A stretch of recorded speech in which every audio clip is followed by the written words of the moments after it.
एक 16 साल की लड़की रात के करीब 10:30 बजे ट्यूशन से अपने घर जा रही थी और काफ़ी लेट होने की वजह से जल्दी घर पहुंचने के लिए उसने एक शॉर्टकट लेने का सोचा और वो शॉर्टकट लेना उसके लाइफ की सबसे बड़ी गलती थी।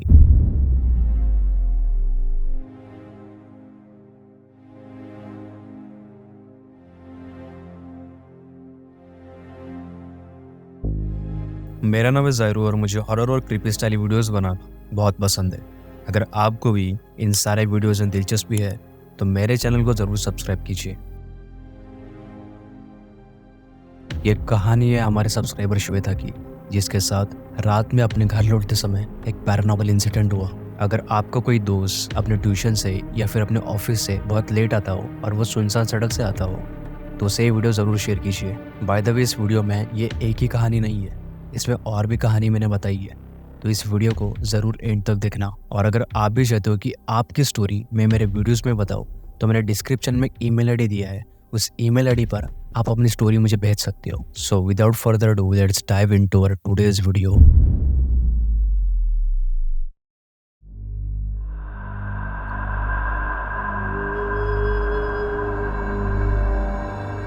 ये कहानी है 2016 की, जब श्वेता अपनी बोर्ड्स की तैयारी कर रही थी। श्वेता तब 16 साल की थी और 10th में पढ़ रही थी। श्वेता बचपन से मुंबई में रहती है और ये कहानी भी मुंबई की है। हम में से कई लोगों ने बोर्ड्स में अच्छे मार्क्स पाने के लिए 10th में क्लासेस लगाए होंगे और इसी तरह श्वेता भी अपने 10th के एक्स्ट्रा क्लासेस जाया करती थी। वो सुबह उठकर अपने क्लासेस जाती थी और फिर उसके बाद दोपहर में अपने स्कूल जाया करती थी। इतना ही नहीं, फिर स्कूल छूटने के बाद वो फिर से अपने एक्स्ट्रा क्लासेस जाया करती थी। श्वेता का उन दिनों का टाइम बहुत हेक्टिक था, बहुत टाइट था। उसे अपने लिए बहुत कम टाइम मिलता था और उसका ज़्यादातर समय पढ़ने में ही चला जाता था। मैं और आप भी इन दिनों से गुजरे हैं। जब भी कोई बच्चा बोर्ड्स की एग्ज़ाम देने वाला होता है तो उसके घर में कुछ अलग ही माहौल होता है। अगर कोई 10th या फिर 12th का बच्चा इस वीडियो को देख रहा है तो वो एकदम अच्छे से रिलेट कर पा रहा होगा। एनीवेज, श्वेता का ट्यूशन उसके घर से थोड़ा दूरी पर था। उसे बाय वॉक एटलीस्ट 45 मिनट्स लगते थे। एक दिन शाम को श्वेता अपने ट्यूशन गई और अपने क्लास से रात के 10:30 बजे निकली। उस दिन श्वेता को बहुत ज़्यादा लेट हो गया था और श्वेता फटाफट अपने क्लास से निकलकर घर बढ़ने लगी। क्लास से श्वेता के घर पहुंचने के लिए 2 रास्ते थे। एक रास्ते से 45 मिनट्स लगते थे और दूसरा शॉर्टकट था, वहाँ से 20 से 25 मिनट लगते थे।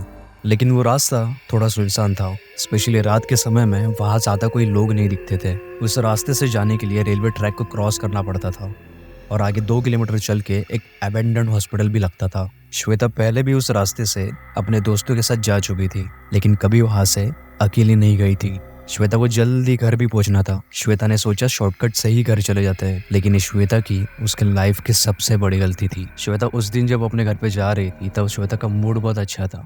उसने ईयरफोन्स अपने कान में डाले और अपने रास्ते चलने लगी। मैं एक बात क्लियर कर दूं, श्वेता डरपोक नहीं थी, उसका नेचर थोड़ा ब्रेव था। मैं आगे आपको बताऊंगा कि उसने क्या एक्सपीरियंस किया, लेकिन मैं आपको बताना चाहता हूँ कि उसने इस चीज़ को इस वजह से फील नहीं किया कि वहाँ का एम्बियंस डरावना था या फिर वहाँ का माहौल डरावना था। जो चीज़ उसने एक्सपीरियंस की वो काफ़ी ज़्यादा अनएक्सपेक्टेड थी उसके लिए। Everything was normal until she reached to that hospital.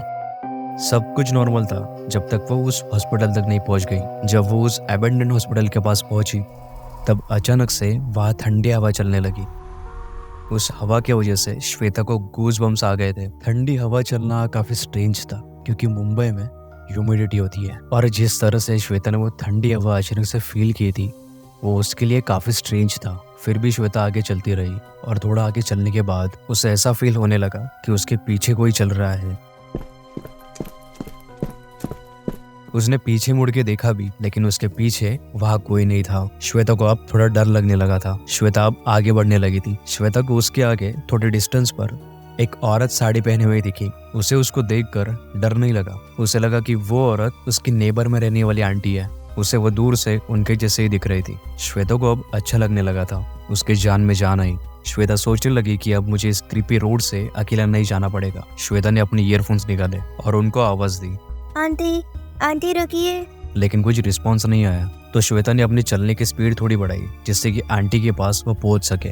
Shweta इतना फास्ट चल के भी वो आंटी के पास पहुंच नहीं पा रही थी। लिटरली आंटी के पास पहुंचने के लिए श्वेता अब भागने लगी थी। साथ ही साथ वो आंटी को आवाज भी दे रही है, आंटी रुकिए रुकिए। लेकिन समहाउ श्वेता जितनी तेज जाने की कोशिश करती श्वेता और उस आंटी का बीच का डिस्टेंस कम ही नहीं हो रहा था। श्वेता को जरा भी समझ में नहीं आ रहा था कि उसके साथ हो क्या रहा है। ये सारी चीजें उसके लिए काफी ज्यादा स्ट्रेंज थी, अजीब थी।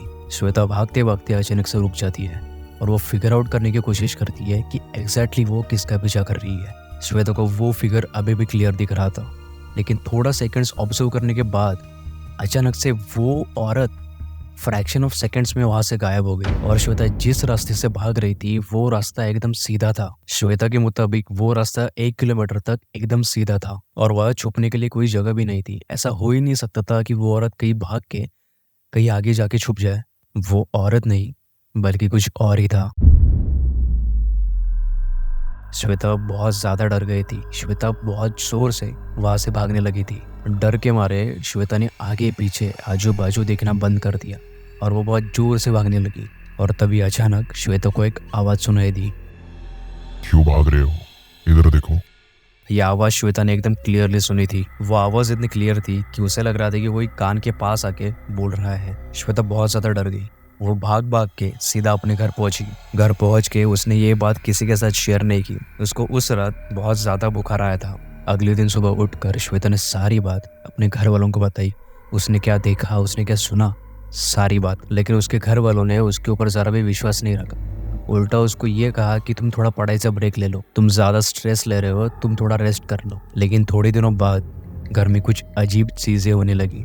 श्वेता को घर में कोई उसके बालों को बार बार पीछे से छू रहा है ऐसा महसूस होता था और उसको अपने ही घर में काली परछाइयां नजर आने लगी थी। लेकिन उसको ये सब तब दिखाई देता था जब वो घर में अकेली होती थी। श्वेता को अब अंधेरे से भी काफी ज्यादा डर लगने लगा था। श्वेता खुद कभी इन सारे भूतों पे वगैरह विश्वास नहीं रखती थी, लेकिन ये सारी चीजें उसके साथ हो रही थी। ये सारी चीजें श्वेता अपने घर वालों को बताना चाहती थी, लेकिन वो चाह कर भी अपने घर वालों को ये चीजें बता नहीं पा रही थी, क्योंकि उसको डर था कि उसके बाद का कोई विश्वास नहीं रखेगा। श्वेता ये सब कुछ अकेली सहती रही। वो अकेली इस सिचुएशन में सफर करती रही। लेकिन एक दिन कुछ ऐसा हुआ कि सारे घर वालों का श्वेता पे विश्वास बैठ गया। श्वेता जो भी कहती थी उसके ऊपर सारे घर वालों का विश्वास बैठ गया। एक दिन श्वेता की कजिन उनके घर पर रहने आई थी और श्वेता और उसकी कजिन आपस में रूम शेयर करने वाले थे। और उसी रात पूरी फैमिली हॉल में बैठकर टीवी देख रही थी, इंक्लूडिंग श्वेता। और उसकी कजिन नहाने गई थी और जब वो नहाकर आई तब वो बेडरूम में गई तो उसने रूम में श्वेता को बैठा हुआ देखा, जो मुंह फेर के बैठी थी। श्वेता की कजिन को पता नहीं था कि वो टीवी देख रही है। उसने श्वेता को कुछ पूछा, लेकिन श्वेता ने कुछ जवाब नहीं दिया। उसके कजिन ने कपड़े समेटते समेटते और कुछ पूछा, लेकिन फिर भी कुछ रिप्लाई नहीं आया। But when she turns around, वहां से श्वेता गायब थी। ऐसे भी नहीं था कि वो दरवाजे से चली गई, क्योंकि उसकी कजिन खुद वहां पे खड़ी थी। अगर वो उठ के चली जाती तो उसको समझ जाता। श्वेता की वो कजिन डर गई और चिल्लाते हुए उस बेडरूम से बाहर आई। और बाहर आते ही उसने श्वेता को सबके साथ बैठा हुआ देखा। श्वेता को देखकर उसके पूरे होश उड़ गए। उसने सारी बात अपने घर वालों के सामने श्वेता को बताई। फिर श्वेता ने भी पूरे उस वीक में क्या क्या एक्सपीरियंस किया वो सारी चीजें अपनी फैमिली को बताई। अब श्वेता की फैमिली ने भी श्वेता पर विश्वास रखा। उसके फैमिली ने तुरंत उसको एक बाबा के पास लेके गए और उस बाबा ने थोड़ी पूजा पाठ भी की। और बाद में वही बाबा उनके घर आके उनके घर में भी पूजा पाठ करवाई। और श्वेता को उस बाबा द्वारा कहा गया कि वापस उस जगह पर, उस रोड पर मत जाना। श्वेता अब उस घर में नहीं रहती। उस इंसिडेंट के बाद उनकी पूरी फैमिली ने 2-3 साल बाद ही वो घर पूरा छोड़ दिया। तो ये थी आज की स्टोरी। अगर आपको ये वीडियो पसंद आया हो तो इस वीडियो को लाइक और कमेंट जरूर करना।